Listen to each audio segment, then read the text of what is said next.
Revanth cabinet లో first rank ఎవరిది, last rank ఎవరిది? ప్రజలకు ఏ మంత్రులు అందుబాటులో ఉన్నారు? ప్రజా సమస్యలపై ఏ మంత్రులు చొరవ తీసుకున్నారు? ఉన్నవాళ్లలో సమర్థులెవరు? పనితీరులో వెనుకబడ్డదెవరు? ఇంకా ఏం నేర్చుకోవాలి? ఏడాదిన్నర పాలనలో ఎవరి ప్రోగ్రెస్ ఎంత? శాఖలపై పూర్తిగా మంత్రులు పట్టు సాధించారా లేక ఇప్పటికీ డమ్మీగానే ఉంటున్నారా? ఎవరికి ప్రమోషన్, ఎవరికి డిమోషన్ అనే ప్రశ్నలు సర్వత్రా వినిపిస్తున్నాయి.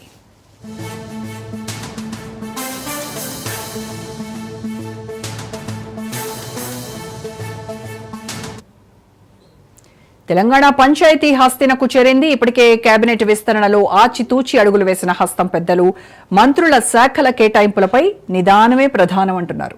ఇప్పటికే మంత్రుల శాఖల కేటాయింపుపై కాంగ్రెస్ అధిష్టానం తర్జన భర్జన పడుతోంది. పలువురి శాఖల్లో మార్పు అంటూ జోరుగా ప్రచారం జరుగుతోంది.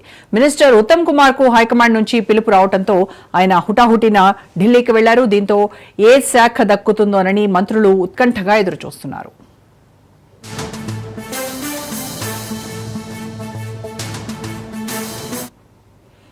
మరోవైపు ఇప్పటికే మల్లికార్జున ఖర్గే, రాహుల్ తో సీఎం రేవంత్ రెడ్డి భేటీ అయ్యారు. కొత్త మంత్రుల శాఖల కేటాయింపుపై చర్చ జరిగినట్టుగా సమాచారం. రాష్ట్రంలో 2 బహిరంగ సభలకు ప్లాన్ చేశారు. ఎస్సీ వర్గీకరణ, బీసీ కులగణనపై ధన్యవాద సభలు తెలియజేయనుంది రేవంత్ సర్కార్. ఆ సభలకు రావాలని ఖర్గే, రాహుల్ గాంధీని ముఖ్యమంత్రి కోరారు. అలాగే కొత్త మంత్రులతో పాటు పాత మంత్రుల పనితీరుపై కూడా చర్చ జరిగినట్టు తెలుస్తోంది.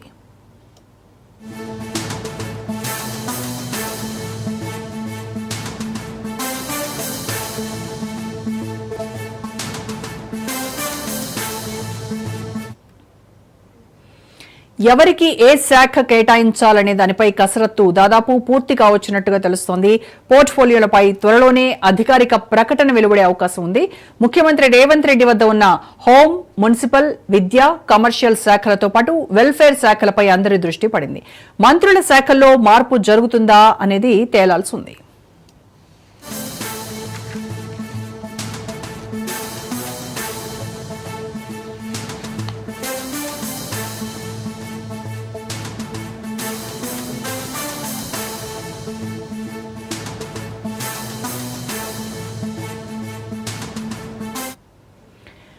డిప్యూటీ సీఎం భట్టి విక్రమార్కకు హోంశాఖ ఇచ్చే అవకాశం ఉందని చర్చ జరుగుతోంది. అలాగే శ్రీధర్ బాబుకు ఐటీతో పాటు మున్సిపల్ అడ్మినిస్ట్రేషన్ కేటాయించే అవకాశం ఉన్నట్టు తెలుస్తోంది. ప్రస్తుతం హోం, మున్సిపల్ సీఎం రేవంత్ వద్దే ఉన్నాయి.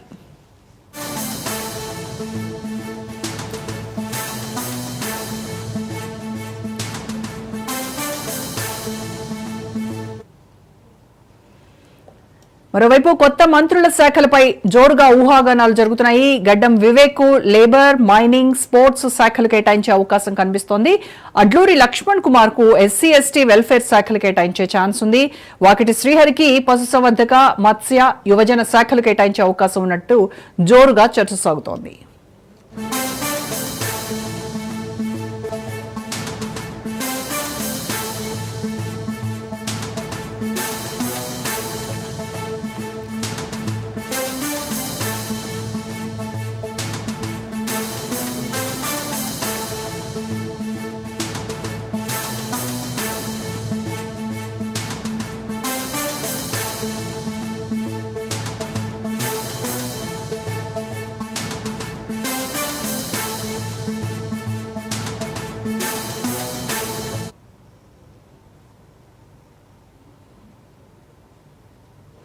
ఇక కేబినెట్ విస్తరణ తర్వాత 3 మంత్రి పదవులు దక్కించుకున్నారు. సో ఆ 3కి ఏ పోర్ట్ఫోలియోస్ అందనున్నాయి. అలాగే కొంతమంది మంత్రుల శాఖల్లో కూడా మార్పు